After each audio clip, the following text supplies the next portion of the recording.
morning, ladies and gentlemen, and welcome to the Gibraltar Industries second quarter 2025 financial results conference call.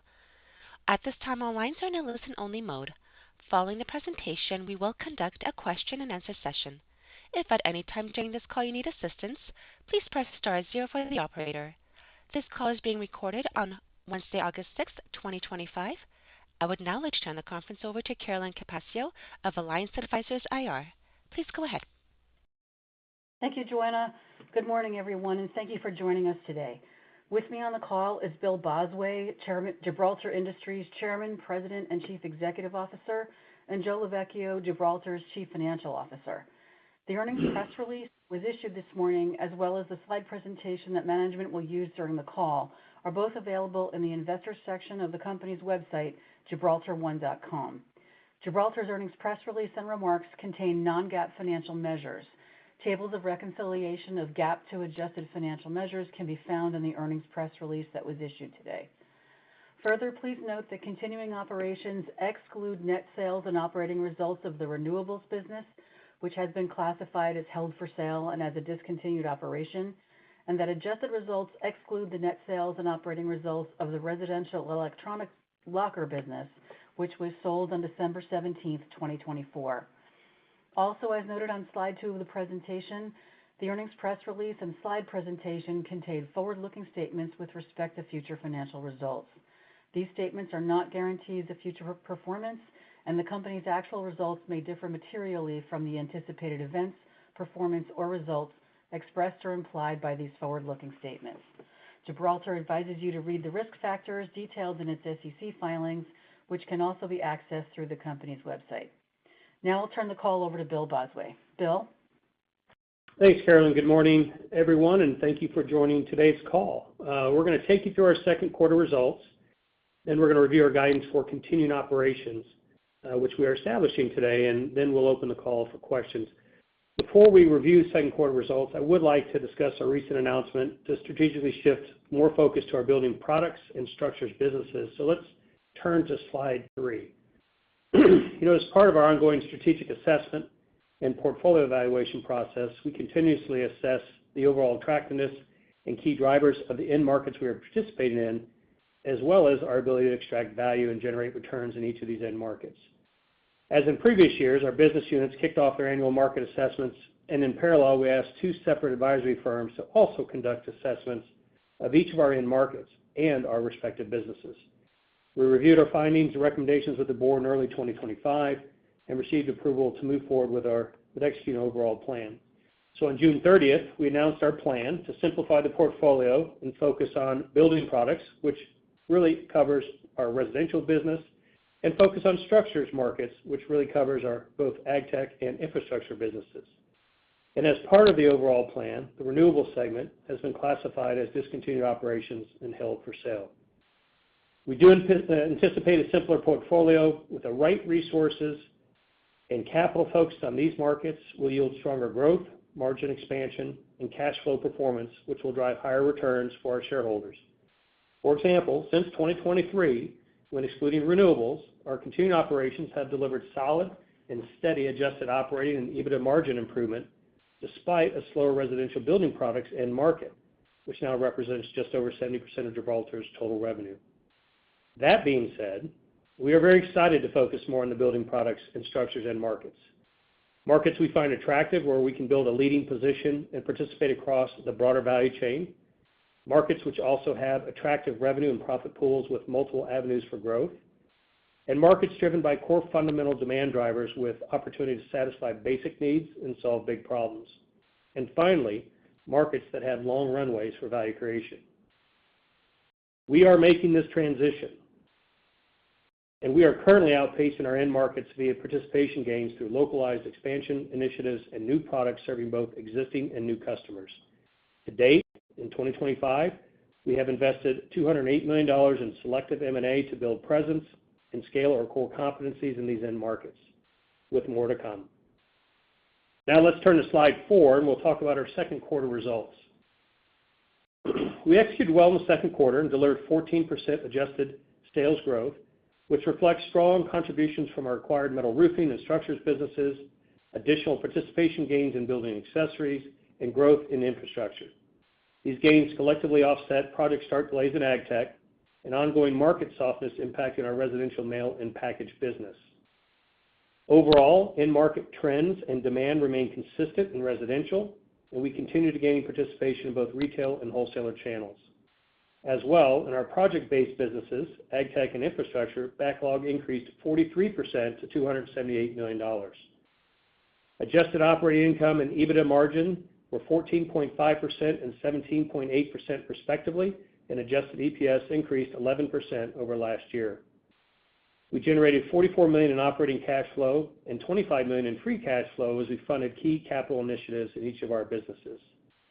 With respect to portfolio management, we announced in June that our board of directors approved our plan to sell the renewables business.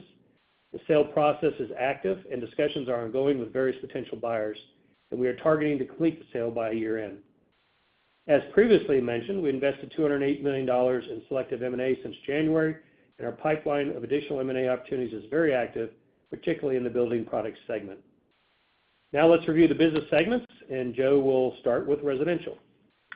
Thanks, Bill, and good morning, everyone. Let's start with residential on slide 5.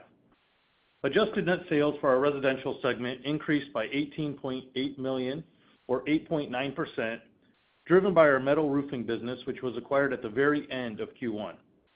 Organic revenue was down less than 1%, driven by participation gains in building accessories as we continue to expand into more local markets and benefit from new products launched last year. Strength in building accessories was offset by slowness in the mail and package end market, which is driven mainly by lower new construction starts in 2024. Now turning to margins. Adjusted operating and EBITDA margins decreased 90 basis points and 60 basis points respectively, remaining at strong levels with improvement in contribution from building accessories and metal roofing, which offset the impact from lower volume in mail and package. We continue to execute well and drive profitability benefits from 80/20 initiatives, and we remain on track to complete all business system conversions in 2026. So guys, let's move to slide 6, and I'll give you an update on the residential market and some new activity in our expansion initiatives. So the residential market continues to be down versus 2024, both in the quarter and on a year-to-date basis. I think as everyone knows, housing affordability and interest rate levels continue to weigh on new and existing home sales in multiple regions. That being said, we are seeing home prices come down and inventory of homes increase in certain regions as well. From a channel perspective, retailer point-of-sale results in the quarter reflect roofing accessories were down between 5% and 6%, with some states and regions down more than others. As well, ARMA reported shingle shipments to distribution for the quarter were down 4.3%, and the Independent Distributor Alliance Corporation, the IDAC survey, reflected sales from distribution to contractors down a similar amount. But for us, overall, building accessories, which correlates closely with the roofing accessories market, was actually up 2.3% during the quarter, driven by participation gains and the impact of new products. As we experienced in the first quarter, we believe we outpaced end market demand, and we will remain focused on driving more participation in the second half of the year. And when the end market returns to growth, we will be in an even better position to accelerate our business. Our mail and package product sales, specifically for our centralized mail solutions, were down just over 7% in the quarter. Historically, given a centralized mail system is one of the last things installed in a multifamily property, we tend to see revenue about 1 year after a new build has been started. To put this in perspective, in 2024, starts for multifamily new construction were reported down over 35%, which has resulted in less demand and revenue for us in 2025. Given our sales were down 7% in a market down over 35%, demonstrates our team's ability to drive significant participation gains in challenging market conditions. We also remain active in our local market expansion initiative and recently added another location in Oklahoma City through the acquisition of Gideon Steel Panel Supply. Gideon's last 12 months of revenue were approximately $10 million with EBITDA margins of 20%. Gideon is a leading provider of metal roofing systems and roofing accessories in the OKC market, and we are excited to have the leadership team stay on board and drive future growth and profitability. To date, in 2025, we have entered 9 new locations through either organic or M&A investment, and we expect to expand our location efforts with 3 to 4 additional operations before year-end to better support customers and also increase our participation. Now let's move on to AgTech. So turning to slide 7, AgTech net sales growth benefited from the acquisition of Lane Supply, which helped offset the effect of delays in start dates on 3 larger controlled environment agriculture projects. Despite these project delays, demand continued to accelerate with backlog increasing 71%. On an organic basis, excluding Lane Supply, backlog increased 33%. And we believe that backlog is the clearest indication of our future revenue trends. Segment adjusted operating margin decreased 100 basis points, driven by the impact of the delayed controlled environment agriculture projects and resulting lower volume, partially offset by project mix and Lane Supply's contribution. Adjusted EBITDA margin increased 20 basis points as it excludes the impact of higher amortization resulting from the acquisition of Lane and its related intangible assets. So guys, let's turn to slide 8. I'll give you a little more color on the CEA initiatives.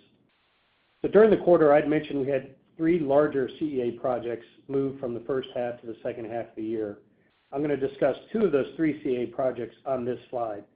So on the left, the Halloweens retrofit project is a $90 million project funded by both the owners and through a USDA loan, which is relatively typical. We started phase 1 of the project in Q2 with design and engineering services and maintenance services. Phase 2, which starts the major retrofit and construction of the project, was originally scheduled to start in Q2 and is now scheduled to begin on September 1 when funds from the USDA loan are now expected to be released. This project will have some benefit in Q3 and then accelerate in Q4 and also be impactful for most of 2026 as well.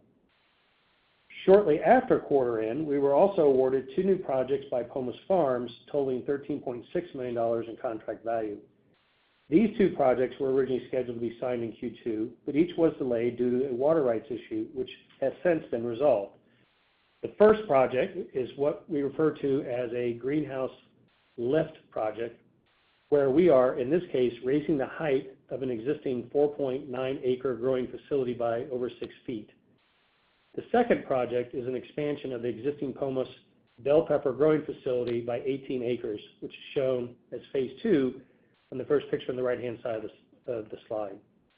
These Pomus projects are not yet included in our backlog data shared earlier, given the projects were signed after quarter end. The project is funded, we're finalizing designs, and the project is planned to start in October. On slide 9, I'd also like to highlight 2 other projects currently in process. The $4.8 million expansion of the Lewis Ginter Botanical Conservatory in Richmond, Virginia, a partner of ours for many years from the inception of the conservatory through all the additions and expansions completed over the years. In this expansion, we're adding a 3,500 square foot tropical greenhouse and a 3,500 square foot butterfly greenhouse. The Tap-Ins project on the right side of the slide represents a new innovative design created with our customer to utilize our greenhouse growing structures and systems knowledge to develop and build a $2.4 million, 3.5 acre, 30,000 square foot indoor temperature controlled miniature putting course, bar, and restaurant, which is located in Overland Park, Kansas. I have to say it's pretty exciting to see yet another creative and in-use application for our structures. And given the new CEA starts planned for the second half, the performance of Lane Supply and its current backlog, and our pipeline of new opportunities, we expect the AgTech business to deliver growth and solid operating margins in 2025. We also expect to continue to book additional projects in 2025, as demonstrated by the Pomus projects, and further build our backlog for 2026. Now let's move on. We'll discuss the infrastructure business. So turning to slide 10, our infrastructure net sales increased $0.4 million or 1.6%, driven by continued strong execution. Demand remains solid with backlog increasing 3%, and quoting activity remains robust, supported by ongoing investment and funding at both the federal and the state levels. Segment adjusted operating and EBITDA margins improved 300 basis points and 290 basis points respectively, driven by strong execution, effective supply chain management, and product line mix. We continue to expect sales growth and margin expansion in this business in 2025. So now let's move to slide 11 to discuss our balance sheet and cash flow. At June 30th, we had cash on hand of $43 million and $395 million available on our revolver. During the quarter, we generated approximately $44 million in cash from operations from net income and management of working capital. During the quarter, we used $18.2 million, or about 5.9% of sales, for capital expenditures, including investments in our residential expansion initiatives and in our ag tech facility move. We expect CapEx for the year to be approximately 3 to 4% of sales. Free cash flow generation expanded on a sequential basis to 8% of sales as expected, and we are on track to hit our 2025 target of 10% of sales. Our revolving credit facility remains untapped and we remain debt-free. We expect to continue to generate strong cash flow in 2025 and in the coming years. Our capital allocation priorities for 2025 are to continue to invest in our organic growth and operating systems for scale, with capital expenditures of approximately 3 to 4% of sales for the year. We continue to explore inorganic growth opportunities with a focus on our leadership positions in our current residential and ag tech end markets and have an active pipeline of high-quality M&A. Our strong balance sheet supports this effort and provides optionality and flexibility. Lastly, we plan to continue to deploy capital for value creation through opportunistic share repurchases and have $200 million remaining under our current stock repurchase authorization. Now I'll turn the call back to Bill. Let's move to slide 12, and let's talk about the drivers that support our plan for our 2025 guidance for continuing operations. First, we anticipate overall demand to remain consistent with market conditions as well as with our internal expectations. In the residential market, we expect current conditions to persist, and as a result, we remain focused on driving participation gains, local market expansions, and ramping and integrating our recent metal roofing acquisitions. Our metal roofing acquisitions are performing as anticipated, integration activities are in process, and we are excited to welcome Gideon to the team as well. In ag tech and infrastructure, we have solid order backlog and expect additional bookings in the second half as well. Although we had some CA project starts move out of the first half, these projects will be impactful in the second half of the year. Also, we expect demand in our lane supply business to continue at its existing pace as it supports new store and retrofit initiatives across its core customer base. And lastly, with respect to tariffs, we continue to manage the dynamic tariff environment through similar initiatives we deployed during the incredibly high inflationary period we experienced in 21 and 22. To date, we have been able to minimize the impact of tariffs, and we expect to manage accordingly throughout the remainder of the year. Now let's turn to slide 13, and we'll review our 2025 guidance from continuing operations. We expect net sales to range between $1.15 billion and $1.2 billion, up approximately 16%. Adjusted operating margin to range between 14.6% and 14.9%. Adjusted EBITDA margin to range between 17.5% and 17.7%. GAAP EPS to be in the range of $3.67 and $3.91. That's down from last year, primarily due to the gain on sale from the company's electronic locker business at the end of 2024. Adjusted EPS to be in the range of $4.20 and $4.45, up approximately 13%, and free cash flow as a percent to net sales of 10%. To finish, we will continue to monitor the macro environment, and we'll make adjustments as necessary. Our team is prepared and will execute accordingly. At the same time, we are very excited to simplify our portfolio and be able to apply more focus and resources on our continuing operations. Obviously, I'm grateful to our teams across Gibraltar for their dedication and flexibility as we evolve our portfolio, execute our key initiatives, and obviously deliver on our plans. Now let's open the call up, and we'll take your questions. Thank you. Ladies and gentlemen, we will now begin the question and answer session. Should you have a question, please press the star followed by the 1 on your touch-tone phone. You will hear a 3-tone prompt acknowledging your request. If you would like to withdraw your question, please press star followed by the 2. And if you are using a speakerphone, please lift the handset before pressing any keys. The first question comes from Daniel Moore at CJS Securities. Please go ahead. Thank you. Good morning, Bill. Good morning, Joe. Thanks for taking questions. Hey, Dan. Maybe just start with a little housekeeping, just the revenue contribution in Q2 from metal roofing acquisitions. If I missed it, I apologize. Just trying to get a sense for what the true organic growth looked like. Yeah, residential is down just essentially flat, down less than 1% organically. Got And it. so the sales growth is driven by metal roofing. Perfect. Portfolio so, hey, Dan, optimization. Yep, go ahead. I apologize. No, my bad. So the key pieces of that are the roof and accessories. Our biggest piece of residential was actually up 2.3%. Metal roofing was up, and then that offset mail and package, which was down 7 that I mentioned. Those are the kind of key components you think about residential overall. That's really helpful. And obviously, the big news on the decision to divest in the renewables piece. I guess number one, probably not a lot, but anything you can say as it relates to the process there, or expectations around timing, et cetera. And two, as we think about expansion from here, what are some examples of structures businesses outside of the current ag tech canopies, et cetera, that might be interesting adjacencies for you? Yeah, on the first question, process is very active right now. We're in discussions with potential buyers, and our plan is to try to close the sale before the end of the year. So teams are going full steam ahead on that front, which is good. We've got a lot of interest, and that's where the process is as we know today. As it relates to additional structural opportunities, I think of it a little bit differently. Think about the last 3 years, we've added CEA as a segment, which is becoming bigger, and I think you're quite familiar with that. That's fruits and vegetables. We just added canopies, and we have our core commercial business, and I showed you a couple examples of that today.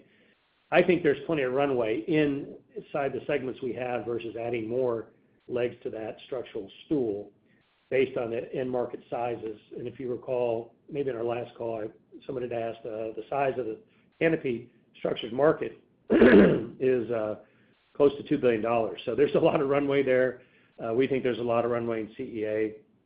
And we also think there's plenty of opportunity to grow inside our core commercial business as well, commercial and institutional. So we're going to stay focused on the ones that we have, Dan, versus try to add more. We're just going to build out a bigger presence in the existing spaces we're in. Perfect. And then lastly, just confidence around the timing. I think you mentioned September 1st for phase 2.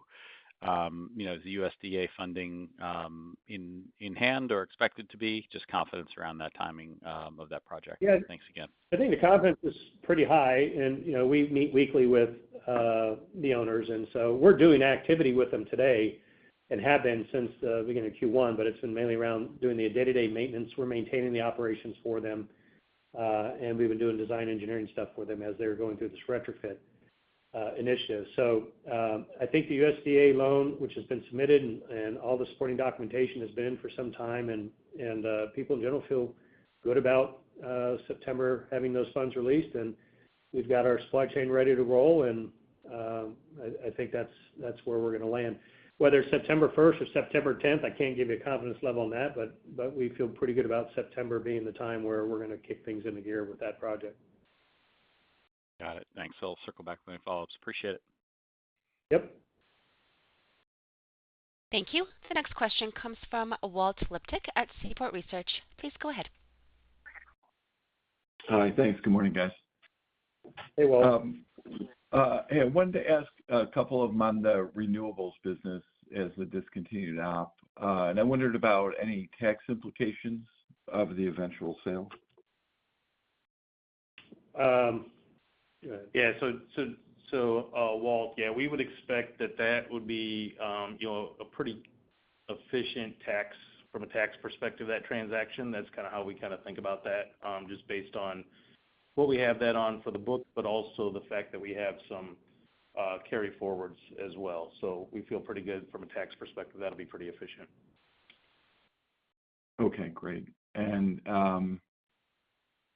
then, as you do the divestiture, are there any efficiencies that you can gain from the divestiture, any corporate expenses or things that might enhance the profits from the divestiture? Nothing of great magnitude. We're, the way we're structured today, we're a very small corporate group to start with, and so the businesses are pretty much standalone. So I think when you separate out, there's very little stranded cost. There's some, and we'll manage some of that through transition services agreements, so we'll be efficient on that front, and then we'll redeploy, particularly as we think about some of the M&A activity we have in front of us. So I think we're going to be it all move towards enhancing our profitability and productivity as we go through this reorganizing of the portfolio. But we're not expecting, we do not anticipate much strain of cost at all in this process. Okay. All right. Great. And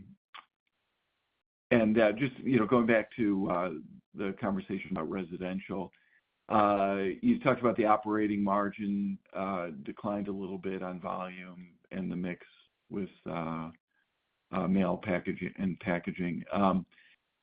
You didn't mention anything about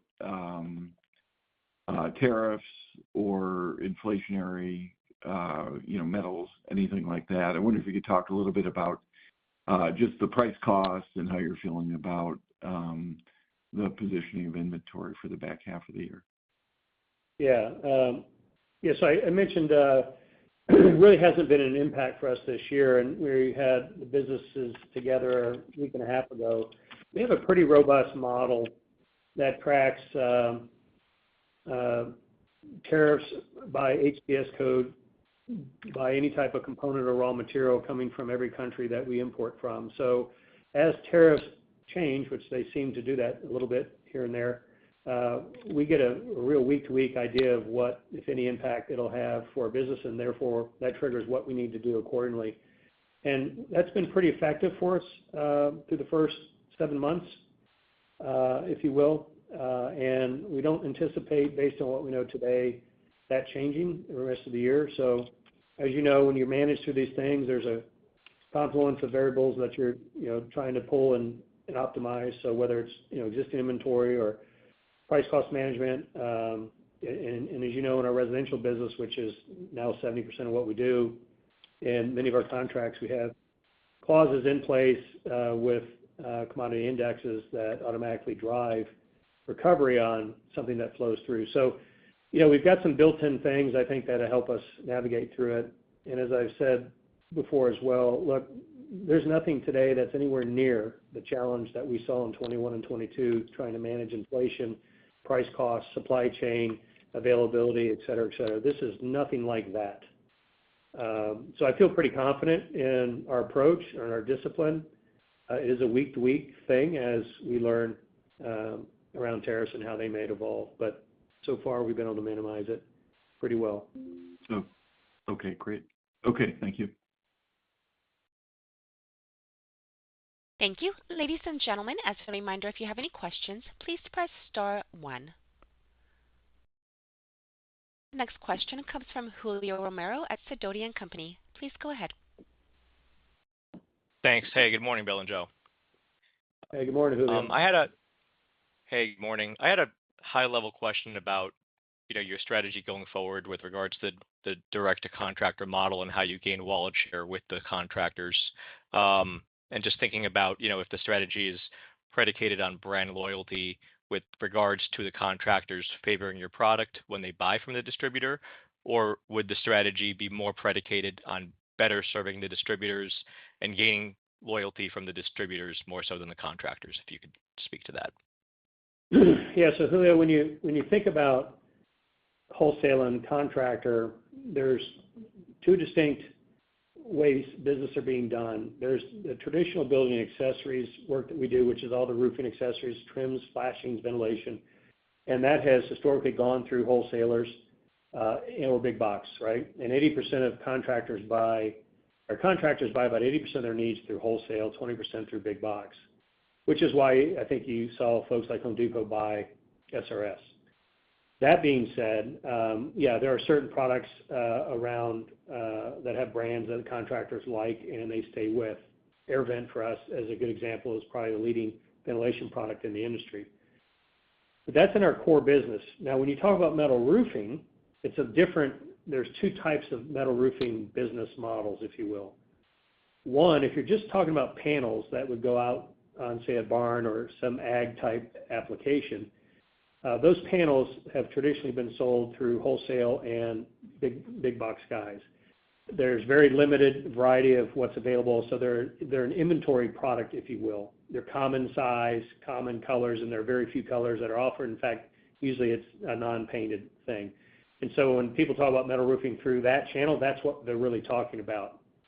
When you think about metal roofing and the companies that we have acquired in the metal roofing initiative that we're going into, this is a direct sale to a contractor, but it centers around a custom solution set for a home or a light commercial facility or light commercial building. And that's not an inventory product. That's a product that is made either on site, which we can do, or it's made in our shop, but it really stems from a set of architectural drawings that then a contractor brings to us that we make for that specific home or that specific building. And obviously, as you might expect, wholesalers and big box retailers, they don't necessarily create demand. They actually serve demand, right? They support demand, but they're not out proactively creating demand, whereas the contractor in this case is. So this is a manufactured solution that a wholesaler or a big box retailer would not want to inventory because everything's unique to the individual site. And therefore, that's a direct-to-contractor engagement for us, which then opens up a different profit and revenue opportunity being direct. So as you think about our broader strategy, we have transitioned from being heavily oriented towards wholesalers towards big box retail. We've rebalanced that to have a bigger portion of our sales going through wholesale versus retail, aligned with the way the contractor has historically bought our core product lines. And then we've added a new channel through Metal Roofing Direct for specific homes and light commercial buildings. Those are the companies we bought. So now we've added a third channel, and my point is that gives us access to multiple channels, multiple aspects of revenue and profit pools that exist in each of those respective channels. As it relates to why would a contractor come back to us in a metal roofing kind of scenario, as I described, it's all about service. It's all about making sure that that contractor gets what they need. It's done right, it's done well, and they make their money. They get up, they get down, and there's no quality issues. So it's speed, it's service. And of course, you have to make things well, and so you've got to have some competency around taking architectural drawings and fitting out an exact solution for a home or a light commercial building. So that's how those, sorry for the long answer, but that's how those three channels actually stack up for us, and our strategy is to be in all three for the reasons I said. And if you think about consolidation at the wholesale level with Home Depot buying what they've bought with SRS and OXO buying Beacon, I would argue that that channel's already been consolidated for years, but now you have two new owners. We want to be in a third channel as well, just so we have some sense of leverage of how do we serve this marketplace. It just so happens to be through metal roofing. But as you do more of that with a contractor direct, they become more aware of you when they're doing a shingle roof as much as they are doing a metal roof. So they'll come direct to us for a metal roof. They'll go through a wholesaler for a shingle roof. We're still making the same accessories that go on that roof one way or the other. The biggest difference at the end of the day is when that metal roof happens for us, our basket goes from $400, $500 for that roof to $40,000 for that roof. And that's my point earlier about getting access to a bigger profit and revenue pool by getting into metal roofing going direct to a contractor. So we're not disrupting the wholesaler or the big box guy because they're not in that business today. We're actually going very local, and that's how we're building out our metal roofing business. Hopefully that makes some sense. It's a fascinating answer. Thanks so much for the color. A couple of follow-ups there. What is the key brand you go to market with in metal roofing? Is it DOT Metals? Is it Semco? It's all local. So this, remember we've talked gotcha. about this localization effort, and the reason we're expanding into these MSAs is those contractors, those wholesalers know that local brand. They don't know Gibraltar. There's no value in trying to get people to think about Gibraltar. That contractor knows what he or she is most comfortable with and what works. And so we think our local brands actually make sense. What we try to do is the flywheel in the back end of that, service, speed, supply chain, et cetera, is Gibraltarized, if you will, but the front end is as local as it can be, and the secret is keeping it as local as you can while you leverage the back end. Understood. And then what is the turnaround time for when you receive an architectural drawing from these contractors to when they can expect delivery? And is that better than competitors or will it be better than the competitors as you kind of become more localized? Yeah, you have to be able to perform in 1 to 3 day period. It depends on the size of the home or the building, the iterations you might have on the drawings themselves with the architect. But effectively, when the drawings are done, that will be entered into a system, automatically rips through into our machines, and we start producing, and that happens very quickly. Remember, I said there's 2 options here. Some contractors prefer we actually do it on site, so we have portable roll formers we'll take to the job site, and we'll roll and make adjustments as we go based on the set of drawings they have. And some will want to have everything made in the shop. But it's either real time, meaning within hours, or it may be within a 1 to 3 day period. You've got to be able to do both, or you're going to alienate yourself from some portion of the market. Great. I have one more here for you, and it's about the structures business. Can you talk a bit about the fact that structures encompasses ag tech and infrastructure? Have those 2 segments cross-sold in the past, and what potential synergies do you see between the 2 of them going forward? Yeah, I would say, we've characterized infrastructure in the structures business simply because of it supports a bridge structure, as opposed to there's some synergy that connects those guys in the back end, because it really hasn't in the past. And I don't want to mislead people thinking that there is something there, but it's a project-based business. It's a structure that we have to engineer to. It just has some similarities to the rest of our ag tech business or ag tech type applications that I referenced in the slide. So that's the connection. Got it. Thanks very much. Yep. Thank you. The next question is a follow-up from Daniel Moore at CJS Securities. Please go ahead. Thank you again. 2 quick follow-ups. One, following along Julio's last question. Infrastructure, obviously, you've done a tremendous job on the margin front with that business. You just thinking longer term from a portfolio optimization perspective, does it necessarily fit into those 2 buckets that we're thinking about? And, might there be thoughts or opportunities to monetize that? Yeah, and I think we've talked about this a little bit, Dan, and with others as well. Our strategy with infrastructure is to continue to get it better, and the team's done a great job getting us to where we are today. There is some new technology that has come out, but it really that we've launched. But it really is it's a relatively niche business in the infrastructure world. Infrastructure, like building products, is pretty vast when you think about the different categories. So our strategy has not been to build out around what we do into a bigger platform. We're one of the leaders in this space today. So I wouldn't suggest that that's going to be our approach. I do think there's some, like I said, some new technology coming out that we think will be beneficial. Doing a good job for Gibraltar right now. Is it something that could play a different role in the future? Yes, that's possible as well. But right now, we like what we're doing, and we're going to continue to hopefully drive the business.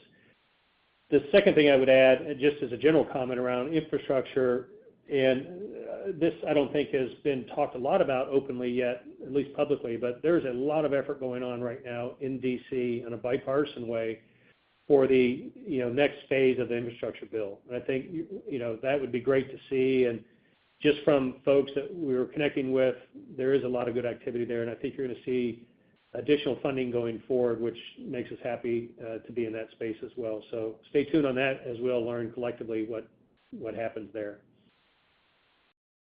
Very helpful. Last one is just the question on the sort of the cadence of growth or seasonality embedded in the revised guidance. Obviously, a lot of moving parts when you strip out renewables.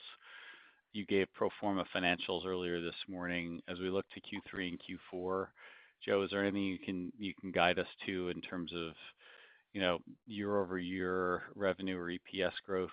Q3 relative to Q4 off of those pro forma numbers. Just trying to avoid a modeling headache, within the confines of your revised guidance. Yeah, I would say, expect kind of the normal seasonality that we've seen in the past on kind of the residential side, particularly the building accessories. And then as we talked about, some of these project push-outs on ag tech, you're going to see more of that in Q4 versus Q3. Okay. That's helpful. And I think All right. that, Thanks again for Dan, the that's color. probably, I would say that's kind of unique to this year on the ag tech side.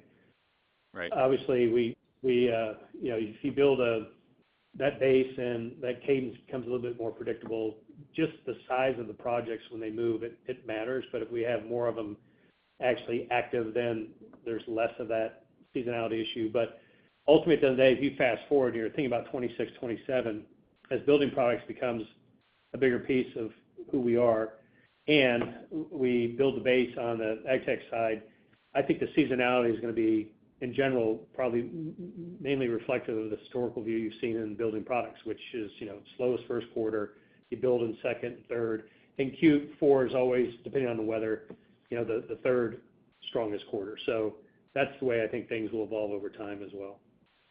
Okay. Thank you again.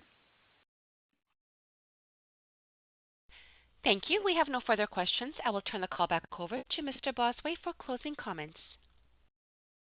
Well, thank you everyone again for joining us today. Coming up, we do plan to present at the Seaport Summer Investor and Sidoti Small Cap Conferences, as well as other events. Thank you again for your ongoing support of Gibraltar, and we look forward to speaking to you again after our third quarter report. Take care. Ladies and gentlemen, this concludes your conference call for today. We thank you for participating, and we ask that you please disconnect your lines.